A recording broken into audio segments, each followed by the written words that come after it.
Recibimos a Juan Carlos Villalonga, director de la Agencia de Protección Ambiental de la Ciudad de Buenos Aires, hombre que ustedes conocerán también por su paso por Greenpeace. Juan Carlos, gracias por venir esta mañana. Gracias a ustedes por la invitación. Y el paso por el cronista, que leen cada mañana, lo marca Walter Brown, jefe de redacción. Walter, gracias. A vos, Diego. También por venir esta mañana.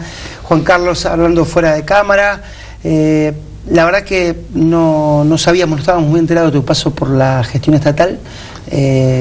Te sentís cómodo, pero bueno, te estás como ahí aclimatando, ¿no es cierto? Sí, bueno, al principio, los primeros meses fueron intensos en esa aclimatación, ¿no? Adaptarse a los tiempos del Estado, a pesar de que la gestión en la Ciudad de Buenos Aires es muy dinámica, yo diría muy eficaz en ese sentido, pero así todo hay tiempos y procesos que se deben cuidar en el Estado, y eso hace que, bueno, algunos procesos tienen su tiempo, y eso es parte de la adaptación que uno tiene que hacer. Bueno, ya eso está. ¿Qué te llevó, Juan Carlos, de verte ahí, como te veíamos compartiendo notas, a la gestión oficial, digamos? Mira, yo dejo Greenpeace en abril del 2011, ya con el objetivo de dedicarme a la política, o a la política pública.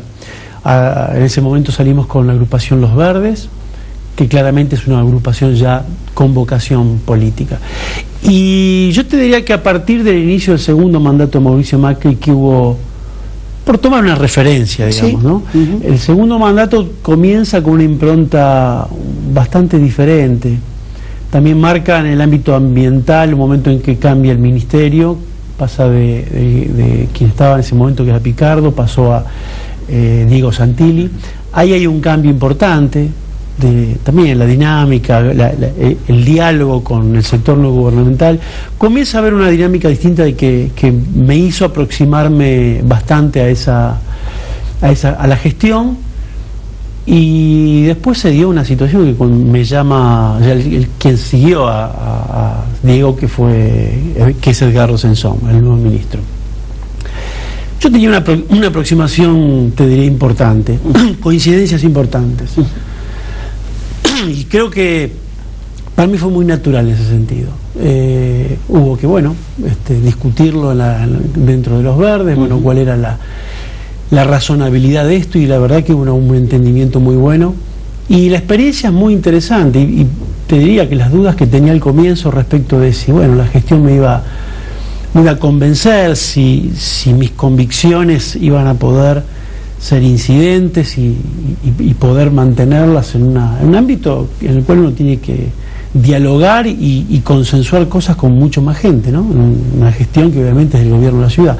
Y eso se pudo hacer, y muy bien, muy bien. Eso creo que es uno de los atributos más interesantes del gobierno de la ciudad, la capacidad para asimilar diferentes miradas, mucha gente haciendo una gestión extraordinaria en cuanto a la capacidad para producir cosas y que se concreten, por sobre todo.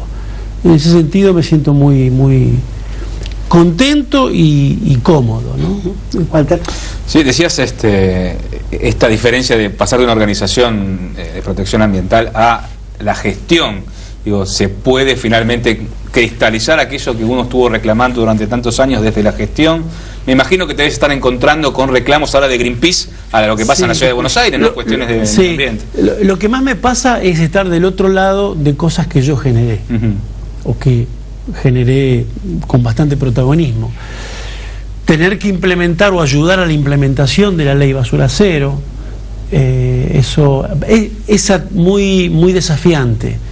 Haberlo propuesto, haber generado la legislación y el movimiento en esa dirección, y ahora tener que ser parte de quienes tienen que ejecutarlo. Caso Riachuelo, uno ha estado históricamente promoviendo el saneamiento de la cuenca, de algún modo colaboró para que cristalizara en esa famosa sentencia de la Corte histórica.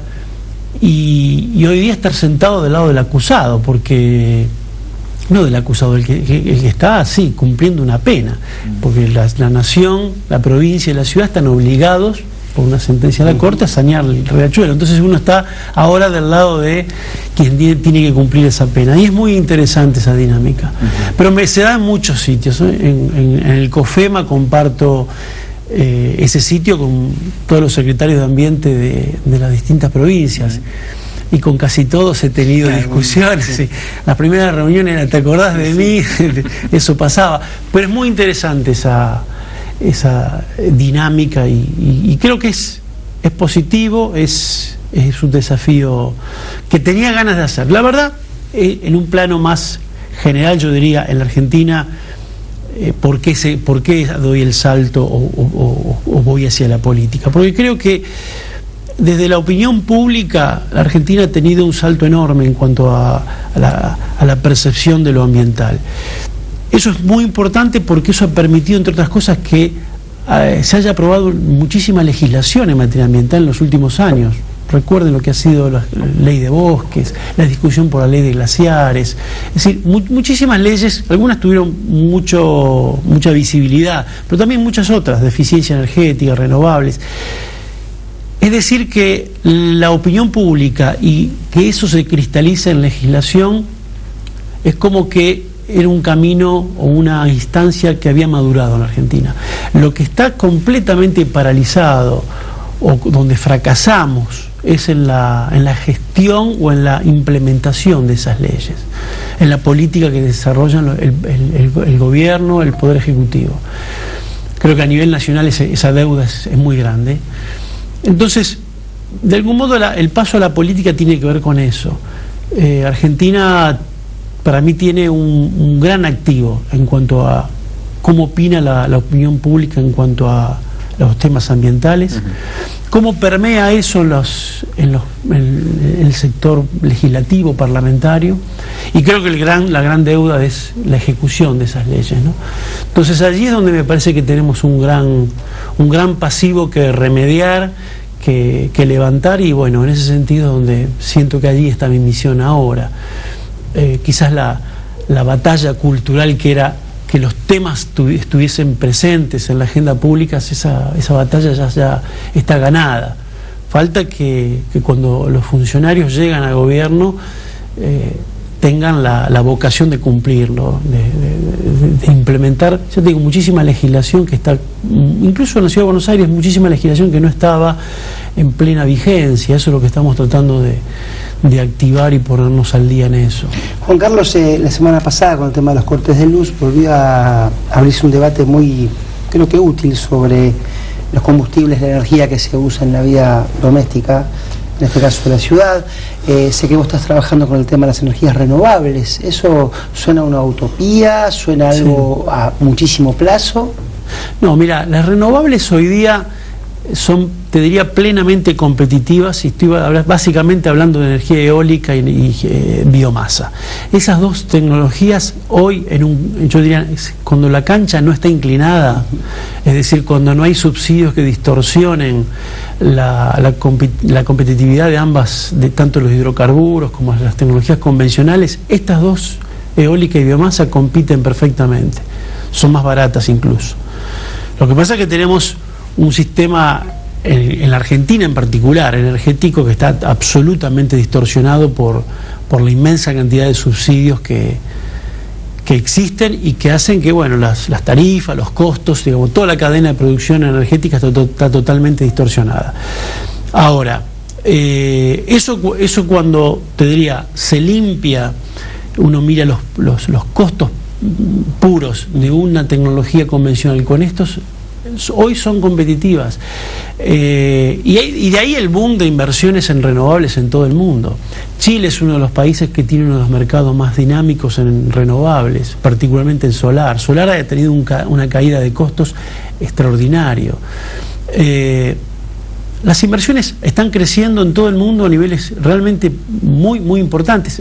Pensemos que crece alrededor del 30% anual, por ejemplo, tecnologías como la energía eólica. Eso para una industria pesada es algo extraordinario. Esto se sostiene desde hace ya más de 10 años. Ahora, Argentina está en otro mundo. Argentina está fuera de todo eso porque estamos perdiendo enormes oportunidades. Primero porque tenemos un mercado energético, como te digo, distorsionado. Y la verdad que además, la particular situación que estamos atravesando, en donde tenemos una crisis energética importante, somos grandes importadores de combustibles, 10.000, 13.000 millones de dólares todos los años en los barcos que traen gas natural licuado o combustibles líquidos. Ese pasivo también, esa deuda o esa importación que estamos generando todos los años, no la vamos a cubrir con energías convencionales en el corto plazo. Por supuesto no lo vamos a tener con hidrocarburos convencionales. Lo que podamos tener de los no convencionales como Vaca Muerta no van a estar productivos a gran escala, por lo menos de acá al 2020, seguro que no. No hay tecnologías como grandes represas o nuclear que vamos a poder disponer de ellas antes de 5 años. Por lo tanto, la única tecnología que nos va a permitir para achicar la brecha, achicar las importaciones de combustibles, son las renovables.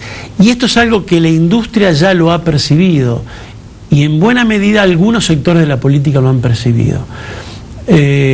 Todavía el gobierno nacional no ha percatado esta situación. En ese caso, cuando vos comparás la energía eléctrica producida por renovables con la energía eléctrica producida por combustibles importados, bueno, es extraordinaria la diferencia. El mundo no entiende por qué no estamos haciendo lo que corresponde. Esto en términos de precios. En cuanto a recursos disponibles, bueno, solemos hablar mucho de Vaca Muerta, pero no hablamos del potencial en eólica. En eólica tenemos un potencial que se estima, haciendo cuentas muy así groseras o básicas, tenemos 50 veces el potencial, la capacidad de generar energía eléctrica, 50 veces a lo que consumimos anualmente. Es decir, ahí tenemos la disponibilidad de 50 veces lo que se consume a nivel nacional anualmente. Eso es el potencial que tenemos. En biomasa es extraordinario también y por supuesto en solar. Nada de eso lo estamos aprovechando, es decir, tenemos tecnología disponible, tenemos una ecuación económica que es beneficiosa y tenemos recursos, te diría, extraordinarios. Por eso digo, el mundo cuando mira a la Argentina no entiende qué es lo que está pasando. Yo creo que esta es la gran tarea para el próximo gobierno, el despegue de las energías renovables. Eso va a marcar seguramente un antes y un después. Porque, insisto, a ese camino tenemos que ir, de eso no hay duda. Tenemos un quebranto en la balanza comercial importante con la importación de combustibles y por lo tanto es solución en el corto plazo en la crisis y es solución en el largo plazo porque es allí donde hay que ir, por razones de todo tipo. La más apremiante, por supuesto, es el tema cambio climático. Argentina va a comenzar a tener obligaciones en ese sentido a partir del 2020 en adelante. Así que...